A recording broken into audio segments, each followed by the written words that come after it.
4 months ago, our journey began at the EuropeBAF conference in Frankfurt when we were first handed our project, developing a client due diligence questionnaire for sustainability purposes. I'm not going to lie, there was a minute of silence among us when we first read our assignment. Questions like, from where should we start? What is the scope of our project? Is this a KYC exercise? Were echoing in our mind, leaving a room for a bit of confusion. However, what we knew for sure was that we wanted to develop a DDQ that could actually benefit the transaction banking industry and that could be used by banks, similarly to how all banks currently use the BAF Master Trade Loan or its participation agreements. And that's what we did. So we will be walking you through our journey and how we came about this industry standard questionnaire. I'm sorry to be the one breaking the bad news to you guys today, but we will not be sharing the questionnaire in today's presentation. However, since we're in Orlando, I will allow myself to say this. You need to stay focused throughout our presentation in order to understand the magic that was deployed to design this questionnaire, as not everything is included in the presentation or in the paper. So, without any further ado, team, let's get started. Good morning. Thank you, everyone. I'm glad to see that we still have some people in the room. I hope you're not pretending to be interested in this topic. Thank you for being here. Today, we're going to talk about how standardized due diligence can actually be an opportunity for banks to stay relevant and competitive in serving clients along their transition journey.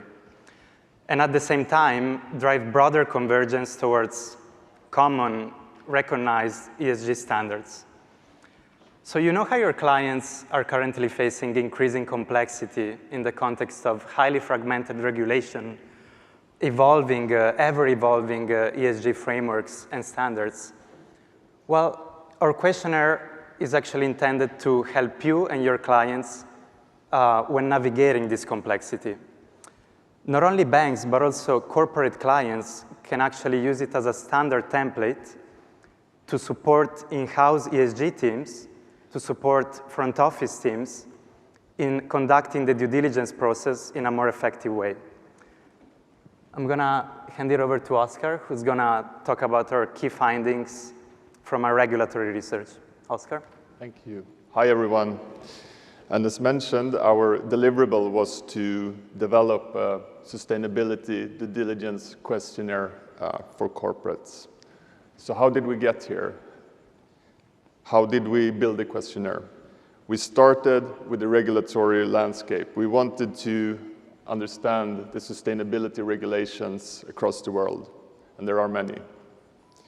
You have, for example, Europe, in particular, the European Union, with the Green Deal, the taxonomy, and reporting directives such as CSRD, CS3D eventually, and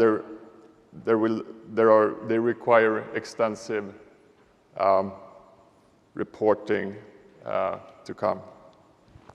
Then you have countries across the world that will adopt or are planning to adopt the ISSB standards into their local regulations. And then you have the US, as mentioned in one of the panels yesterday. And all these three main disclosures, they are not fully aligned. So global businesses, they may have to report on all three of them. And then we have all the global frameworks, standards, initiatives, aiming to make company sustainability work and reporting more transparent. So without, going into all the details, what we see is that the regulatory landscape, it's evolving, but it differs. It differs in speed, scope, and stringency, depending where you look. And this then fragmented regulatory landscape makes it challenging for global business in the reporting and also for the banks. So we kind of quickly realized that in order to build this due diligence questionnaire, we needed to speak with experts, the SMEs, and the key part of our project is the field work. So I'm going to walk you through kind of the second phase of our project, which was the field work. We wanted to interview SMEs, not only from the sustainability space, but also the ones that work with onboarding and KYC, due diligence officers, compliance, and legal. We made sure that our sample of interviews was geographically diversified and that it tackled the private sector, such as banks and corporates, but also looked at the public sector, so regulatory bodies and industry associations and so on. And what you can see is that we came up with 4 big themes. Unsurprisingly, regulation is one of them that we've touched on. But what is important on the regulatory part is that it kind of really gives a North Star to what we want to achieve in the sustainability space.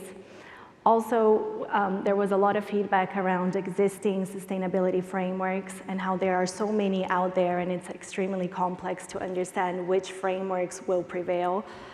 And then there were 2 themes around data, the first one being on the data collection side, where there is a lot of challenge in finding standardized data across different client segments and industries.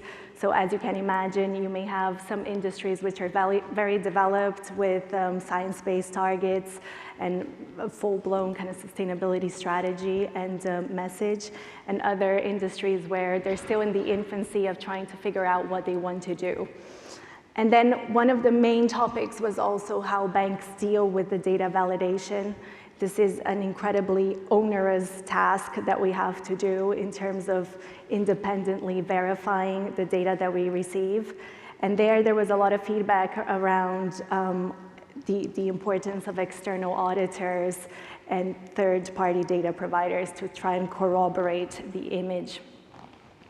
So on the next slide, we basically took these 4 key themes and kind of used it as building blocks to inform the way we wanted to build our due diligence questionnaire, and we came up with about 15 recommendations.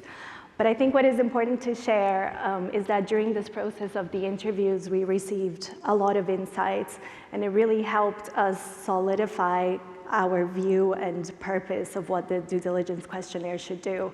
And also, it transpired that organizations like BAFT play a very important role in how we set minimum standards and how we also increase the speed of adherence of these standards in the industry. So let's move on to the part that you've all been waiting for. What did we actually develop? So we designed a questionnaire that aims at helping banks assessing the sustainability performance of their corporate clients against industry practice. So it's just an overview in order to get a better understanding of the client's approach on tackling sustainability issues for risk management and decision-making purposes. This CDQ should be filled by the relationship manager who covers the corporate client at the initial onboarding stage, using both internal and external resources. The responses will subsequently be validated against the rating criteria that we've suggested in order to determine or not whether the RM can proceed with the onboarding from a sustainability standpoint. The DDQ is divided into 3 parts. The first part, which provides a general assessment and more adopting a helicopter or panoramic view in order to focus on the co-arching themes rather than focusing on the differences by each country. So we structured the questions around 3 key foundational pillars encompassing various dimensions of sustainability, just to ensure that we have a comprehensive coverage.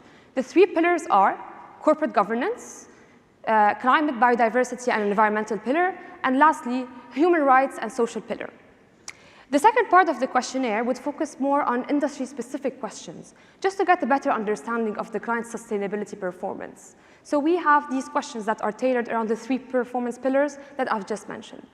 And yes, we did include more than 10 industries in our questionnaire. You have everything ranging from oil and gas to agriculture, mining and metals, defense and security, and many others. And the last part, which I think would be most relevant to everyone in this room, which is a transaction banking specific set of questions. And yes, we're covering questions on trade and working capital, on deals related to structured or core trade, and then we have the payment section, where we're covering everything related to deposits or core cash management purposes. But I'm stopping here, and I won't give you any further details on the DDQ, so please make sure to check it out as soon as BAF publishes the white papers. And before we end and before we wrap up, I have a good news for the BAFT committee. We actually have an idea for the 2025 Future Leaders topic that will be on sustainability. So please make sure you catch us before we leave. So I think we can start with a few questions. Just looking around the questions, I think, sorry, I probably didn't really touch base on the selection process on the DDQ, so maybe my team can help with that. Working? Thank you. I think the easy answer is that it has been completely AI generated. We haven't done anything, obviously. Not so that reassure you, we took it seriously. Like, we've been through a lot of researches, a lot of work. Nothing too rocket science, but I think that really the initial work that has been done is choosing the structure with a funnel approach of saying, like, okay, as Steven mentioned, we have to go through sectors. We also have to make it filled in by the RM. It has to be relevant, short, as Jan and Stefan yesterday mentioned. And so we also took the option of going through a core skeleton with plug and play to make it more sexy and entertaining when it's sector-specific questions. So you have a common trunk of questions. And yeah, I think to actually have the questions, what we've done is we used all the available resources through CDP, EcoVadis, but also internal resources within our banks to capture all the questions possible. And then we have applied our magic filter of common sense and what we think would be relevant for RMs and clients. What we also have to keep in mind is that this questionnaire is really a discussion starter. It's not here to just be a transactional checklist requirement. It's here to be building the relationship around ESG assessment with your client, because we do believe that it's helping them as much as it's helping the bank. And again, we gave you a basic core framework, but please make it yours based on your local requirements, the size of the companies, the type of corporates you cover. Really, the aim is to give you something and that you make thousands of flavors of it. That will be the success of our DDQ. Thank you, Astrid. Maybe if we can check the other questions. So what are the validation methods that are applied? Anyone from the team that wants to take that one? Yeah, so here actually I would say that it has been a mix. Carolina took that topic actually during the presentation, and as she mentioned, here the key part is the third-party validation. So actually here we have external parties who have to be independent in order to confirm that this information is actually correct. So I would say that it would be a mix between these and, of course, the current committees that each of the banks would have. So actually, each of the banks, of course, they have to force also internal committees, in order to confirm that this verification and this information is accurate. So actually, I would say that it's a mix of these two. Thank you. Maybe we can touch base on the regulatory part. So how are regulatory considerations embedded in the data collection process? So we have we thought that by embedding those considerations into our institutions and corporates, we'll be able to follow the latest and up-to-date guidelines by ensuring that also our clients are more aware and educating them on the importance of the sustainability reporting and how to be transparent with it. Thank you, Aliaza. So I don't know if anyone from the team wants to tackle any other questions. Maybe I can take the last one, how does continuous monitoring play a role in mitigating the effectiveness of the sustainability process? I think this is something that we realized in the paper as we put together, the process. We really came up with a methodology on how to do a DDQ, and it doesn't mean that our DDQ is now static and valid forever. I think we need to go through the motions again and try to update it as regulations are still in its infancy and still being developed across the world.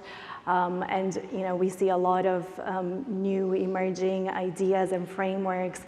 There's a lot of third-party data providers as well. So I think this is now the latest, but I think it's important that based on our paper and the methodology we developed, that the DDQ continuously gets updated, right? Because I think that would be very important. Yeah, I see there's one question on the technology and data provide information rather than burdening the business. I know we've talked a lot about AI across the conference, so definitely that's one of the elements that we think will be key. But we are in a people business. We do consider that you will need to, for it not to be a burden, it has to be part of the relationship, and you will always need to have someone assessing. Maybe some people believe that robots are better than human. We are on the opposite side. We think that even though the technology will be able to gather the data, to put things in perspective on a certain level, you will still need to have a final word based on the overall relationship, like current context, geopolitical context, macroeconomical context. So yes, it's definitely like a partner, but it's not going to be replacing relationship assessment in our view based on our researches. Yeah, maybe we have time for a last question. So I see that actually someone asked about the red flags for sustainability risk. I would say that actually banks have different teams. And of course, the ESG team, I think that this one is related to what I was saying before. ESG teams are actually focused on this, on how to assess actually on this kind of strategies. So actually not only ESG, but of course, across the financial institutions, you will have compliance, legal, risk team, ESG. So actually, I think it's an effort, a common effort from all the teams to have and build, I would say, a common assessment. Last one. Capital relief, maybe. I mean, it's not directly linked to our subject, but I think that it's definitely something that we face in the interview phases, that it will be key. I think it will be triggered mainly by a more harmonized regulatory framework. We know that there's business where they already have that. Transaction banking is quite late, but I know in some banks, some institutions, on working capital, you already have that implemented with LMA teams and stuff. But it's definitely going to be triggered. But I think the more you're able to prove to the regulator that you assess and you understand your client as part of your KYC or transactional profile, the more you will be able to argue. So I think it's going to be a next step development. Thank you, everyone. Good.